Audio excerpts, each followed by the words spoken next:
Cindy Franklin was appointed by the governor to head up the alcohol board here in Alaska.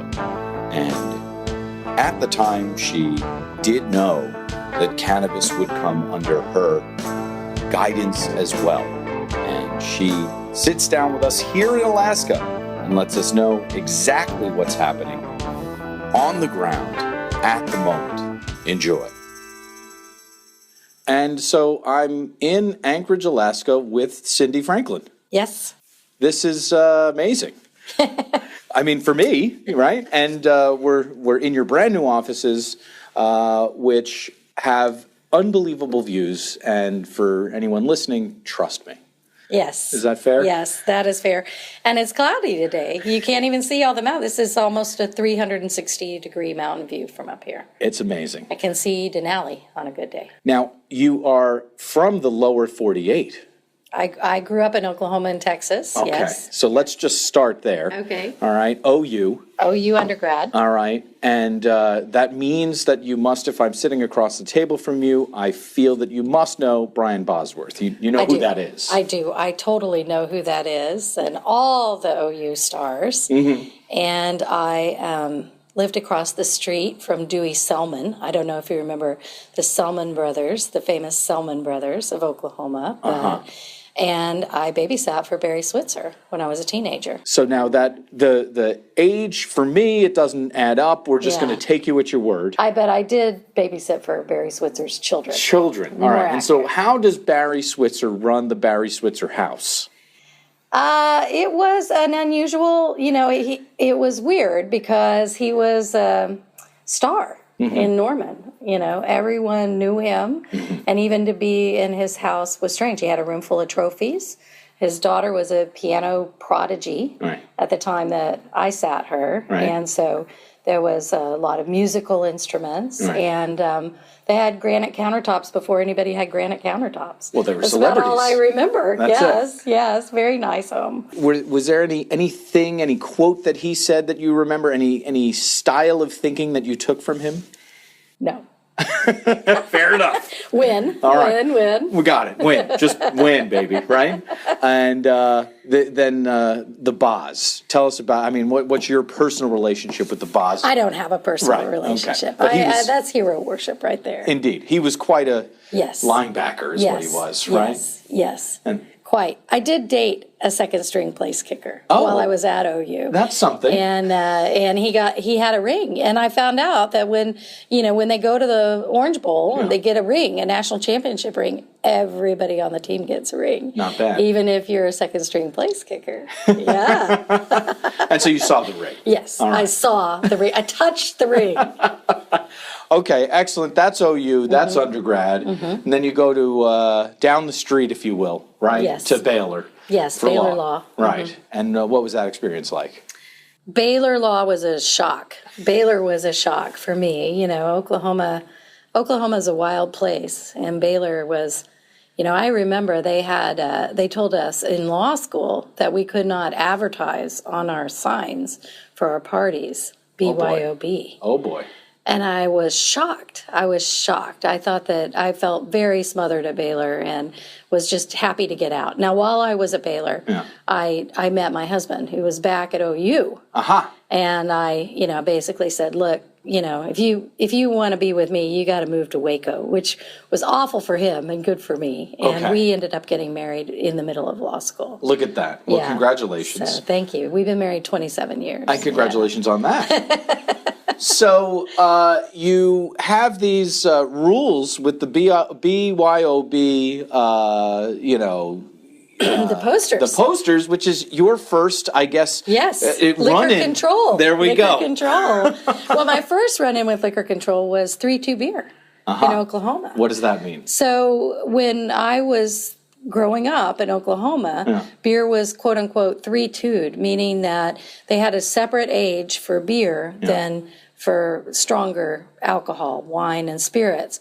18 for beer and 21 for wine and spirits. But they forced manufacturers to lower the alcohol content of the beer before it crossed into the state to 3.2%. So, I'm not saying I did, but one learned to drink a lot of beer. I see. Because, it wasn't beer like we have today. And so when they say to me, this ain't your grandfather's marijuana, I have this point of identification.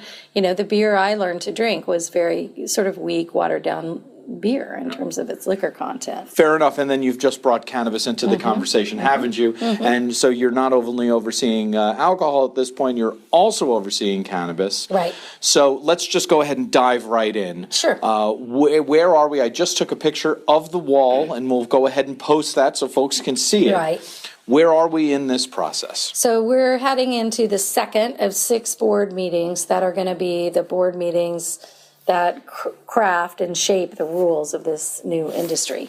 So the commercialized aspects of marijuana establishments in our law was left as sort of, I describe it as a loose basket weave. It was an 8-page initiative that included personal use and possession rules. So the commercial aspects of it are holes waiting to be filled by regulations written by either the Alcohol Beverage Control Board or a marijuana control board if one was created. One was created. So that board is going to write these rules. And until they're seated, they're not seated yet because the governor's office is still in the process of choosing those individuals to fill those seats.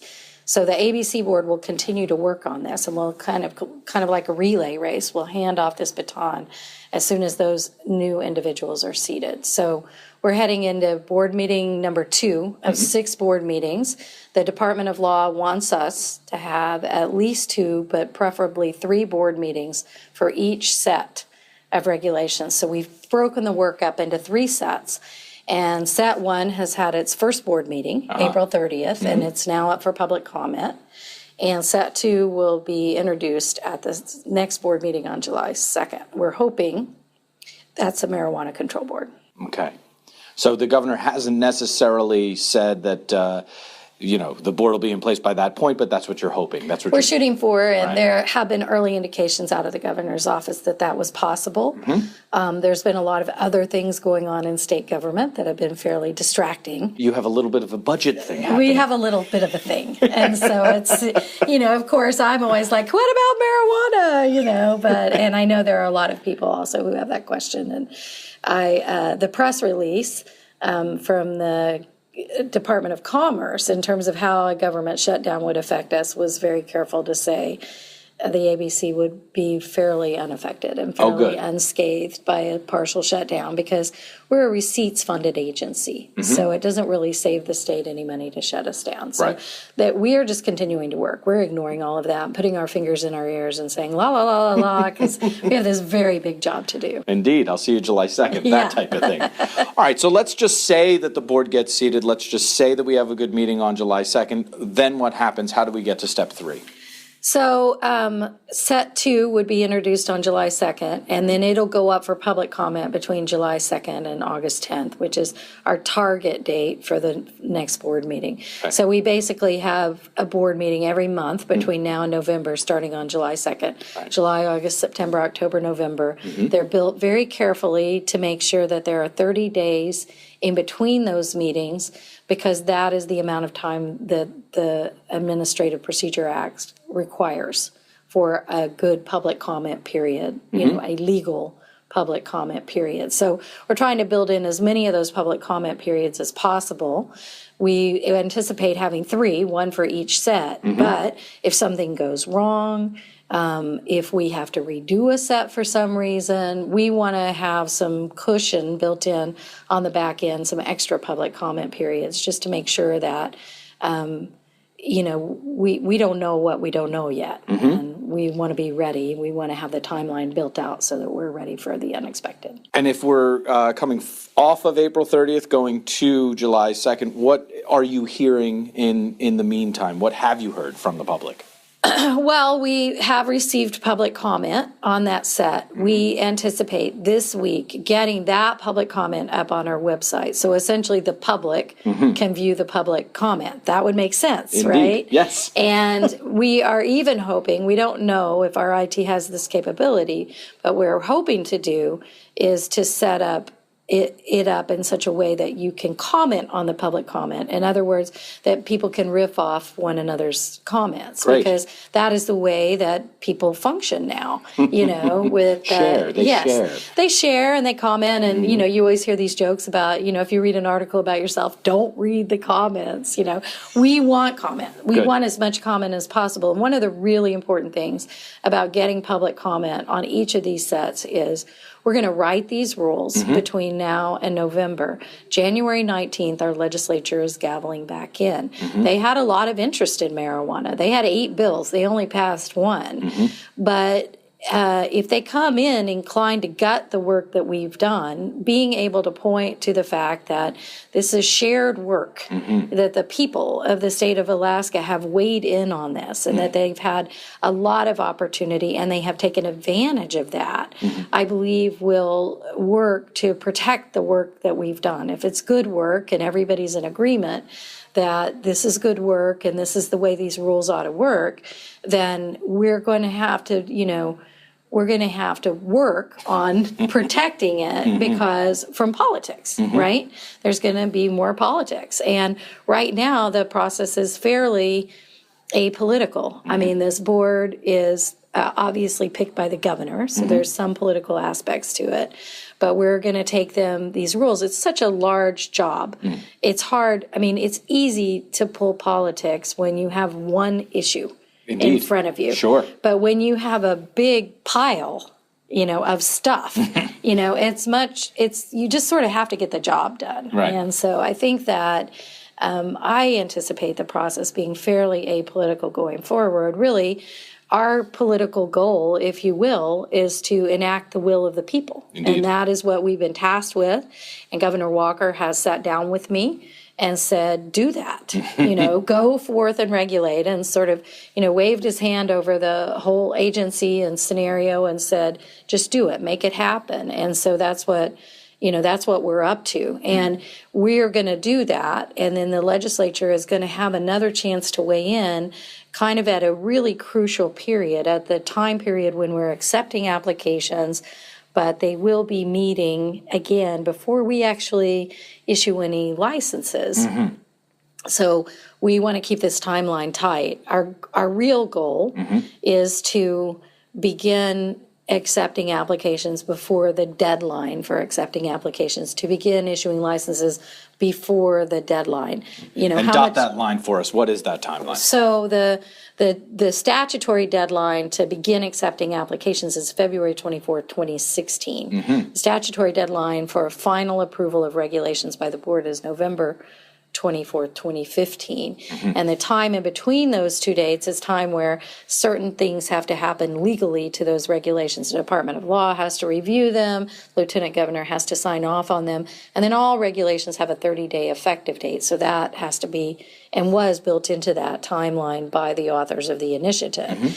May 24th, 2016 is the latest date by which we are theoretically supposed to be issuing licenses. We really want to roll those licenses out in a logical order. It doesn't make any sense, we saw in Washington, to license retail establishments on the same day that you license cultivation facilities, right? Because you need product. Because you need product, and it is discouraging to retail facilities to have empty shelves. It encourages the wrong kind of thing that you don't want to encourage. So for us, the appropriate rollout looks like testing facility, cultivation facility, and then processing and retail. And it's possible if everything goes smoothly here on our timeline, it's possible that we could get to a point where we could start accepting applications early for testing and cultivation facilities, and then accept a second batch. We're a very small agency. I mean, you may have noticed looking around, we're basically one room plus me. Yes. We have 16 employees statewide once we get all the hires on from the marijuana budget that was passed. And we don't have them all yet, but when we do, we'll be 16 people statewide plus me. 8 of them are enforcement officers. So they're no help in licensing. Right. Right? And so 5 people to to handle all of these applications, everything that comes in. And when you think about how overwhelming that is, I mean, liquor licenses trickle in. Yes. Right? Yeah. We have renewals every other year, and that's a big period for us. But then we don't have anything like everybody applying at once. Yeah. And we're trying to picture what that's going to look like. And when we picture what that looks like, it makes sense to us to shoot to have half of the type of applications come in, and then have a few weeks. Yes. And then have the second half of applications come in. So part of our motivation in doing this timeline and front end loading those regulations and getting them out in early summer rather than late summer, pushing up to the deadline, is to build ourselves in some breathing room to get ready to accept those applications. Okay, so some of this is because you just know how to do stuff. Yeah. Some of this is that you're actually learning from other states, seeing Right. what other states have done Yes. and learning. Testing Yes. first, amazing. Yes. Right? Yes. Congratulations on not being first so that you get to do testing first. Right. What else are you taking from other states? As far as the amount of licenses, do you have numbers on what you are looking for? Well, liquor licenses are limited in Alaska and transferable. And what we find as an agency, one of the things we're really trying to learn from is if we in a fantasy world could redo liquor licensing, we can't. We have a very stable, healthy liquor industry in Alaska. You will definitely be able to enjoy a drink while you're here. and the limited nature of those licenses plus the transferability equals this crazy secondary market for those licenses. That is something we do not want with marijuana. We do not want people entering this market for speculatory purposes. Indeed. Trying to get a license, not because you want to operate it, but just so you can sell it, make Flip it. some quick money. Yeah. And so, at first we were talking pretty openly about no limits, no transferability. The problem with no transferability is things happen. People get hit by a bus, a corporation, you think everybody's going to work out, and that guy on the end doesn't, right? And so we are leaning toward a limited transferability of person, not location, because the transferability of location, you can see where that invites those speculators back in. Indeed. But transferability of person is kind of a necessary thing in business. Indeed. So we're trying to strike that balance, and we're really in favor at the state level of no limitations on the number of licenses. Part of the reason is because when you look at our initiative and you find where it talks about limitations on numbers of licenses, it really talks about that as a local governing body function. And that seems logical to us, that the people close to the ground who are in the community, who are going to be affected by the number of licenses issued, are the ones that should and can make those decisions about whether they're going to limit the number of licenses. So the license will be limited on a city basis. Right. So for basically. example, here we are in the municipality of Anchorage. The municipality of Anchorage has their own assembly, has their own clerk's office, has all their own, in government structure. And if they decide that they want to put a numerical limit on the number of cultivation licenses that are issued in Anchorage, they're definitely going to have the right to zone it. We have those zoning and a lot of local control elements in our liquor licensing law that we're going to bring over in a marijuana. But that additional layer of them setting the number versus us setting the number, it does a lot of things for us. You can imagine, first of all, it puts the onus on them to figure out who gets the licenses and who doesn't, It also empowers them to do just that. And it empowers them, Right. to say, sometimes I've talked to people here in Alaska who visited Denver. They come back and they grab me by the shoulders and they say, "Don't let that happen to us. Right. There are marijuana places everywhere." Right. And they're all freaked out, right? Yeah. And so, they have then that gives them that power at the local community to determine, what that marijuana commercial establishment, community looks like inside their city. Just quickly, tangent, because you brought it up.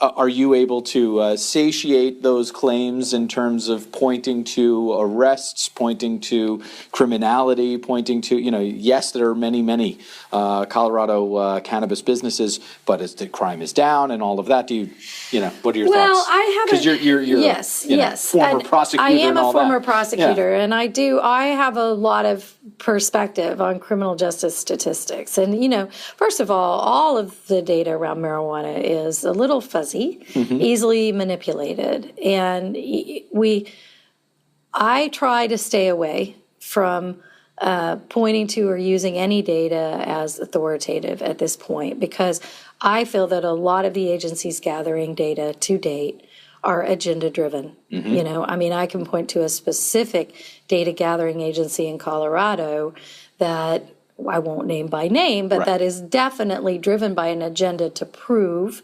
that legalizing marijuana is a bad idea. And so all of their data is shaded in that way. And having been to Colorado and having spoken, I'll give you a little example of a statistic that's commonly thrown out by both sides and used, that it just is what it is. Okay, this concept that children's admissions to emergency rooms for poisoning by marijuana is going to go through the roof. I mean, you hear groups tell you this. They say, in Colorado, it increased 523%. Right. Well, when we were in Colorado, we were able to sit down with the doctors of Children's Hospital where those admissions occurred. And they said, here's the actual numbers. 2006 to 2009, 0 children admitted into the emergency room for marijuana poisoning. 2009 to 2012. So pre-legalization, 14 children. Okay, so yes, you take 0 and you take 14, and you can make a very large number out of that. They said way more kids admitted to the emergency room for ibuprofen, prescription drug, accidental prescription drug overdose, and Tide Pods. You know what Tide Pods are? Yeah, it's dry cleaning or cleaning. Those are crazy. Yeah. Kids think those are candy. They go to the ER all the time for eating Tide Pods, right?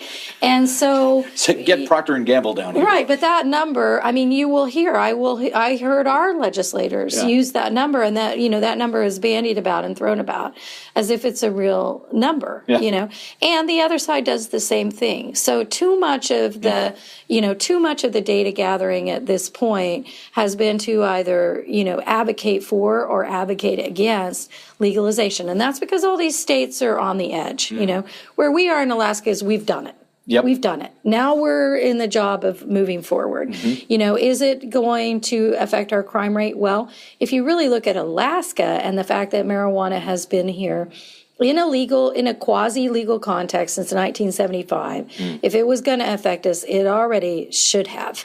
Talk about that Supreme Court ruling to give everyone a context. Yeah, so that was Raven versus Alaska in 1975, and that was a man who was pulled over with marijuana in his car, and he basically said to the Alaska Supreme Court, ultimately, Alaska is different. We have this amazing constitution that we wrote in 1950, that gives us a lot of rights that other people in other states don't have because we're special and we're individuals. We're all rugged individualists, and we can handle this substance. And the Supreme Court said, you know what, you're right. This substance is not very dangerous. There's really no data to support that it is any more dangerous than alcohol. In fact, maybe less. And every Alaskan has a constitutional right of privacy to possess a small amount of marijuana in their own home. 1975. And so there has been litigation over the years. We've had different legislators go back and forth. There's a terrific graphic out there that's like a cartoon panel of the history of marijuana in Alaska. Super fantastic, shows like dark panels when it's recriminalized, it's decriminalized and recriminalized. But the legislature is just trying to relate the criminal statutes to this simple, edict of the Supreme Court of, hey, we're big boys and girls. We can have this substance in our own home.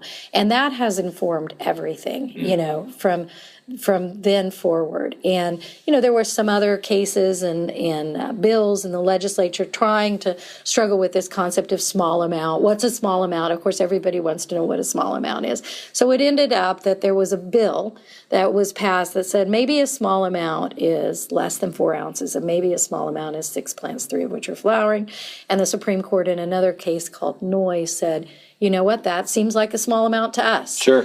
So it's not exactly that the Supreme Court said, set that amount. It's more that the Supreme Court signed off on the legislature setting those amounts. And, when people try to talk about Supreme Court case law, you can imagine how muddy it gets. Everybody has, even legislators and lawyers in the state have, a muddy understanding of what those cases say and what they mean. But the bottom line is that when I moved to Alaska in 2007, I was driving my child to school, and I drove down a main street, and I saw some people hanging out on the corner smoking a joint.